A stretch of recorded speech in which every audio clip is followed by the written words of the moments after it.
पश्चिम विदर्भातील अमरावती जिल्ह्यातील भातकुली तालुक्यात श्रद्धा, संस्कृती आणि समाजसेवेचा पवित्र संगम असलेले श्री क्षेत्र ऋणमोचन.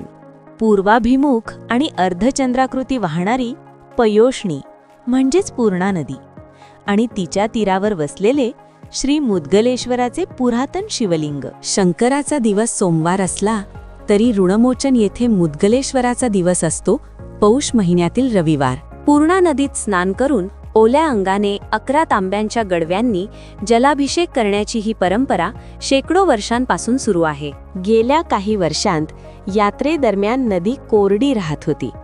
मात्र यंदा प्रशासनाने उभारलेल्या बंधाऱ्यामुळे भाविकांना पुन्हा स्नानाची सुविधा मिळाली. पुरातन काळी येथे घनदाट जंगल होते. मुद्गल ऋषींनी याच भूमीत गणेश स्तुतिके लिहिल्याची आख्यायिका आहे.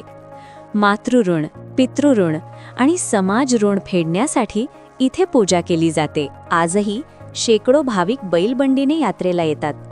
गोवऱ्याच्या जगरावर स्वयंपाक करतात. देवाला नैवेद्य दाखवून सहभोजन करतात. कर्मयोगी संत गाडगेबाबांनी समाज प्रबोधनाची मुहूर्तमेढ याच ऋणमोचन भूमीत रोवली. फरसबंद घाट, धर्मशाळा, पशुहत्येची प्रथा बंद केली आणि निराधारांसाठी सुरू केलेले सदावर्त अखंड सुरू आहे. श्रद्धा, सेवा आणि संस्कृतीचा अद्भुत संगम म्हणजेच श्री क्षेत्र ऋणमोचन. जय मुद्गलेश्वर.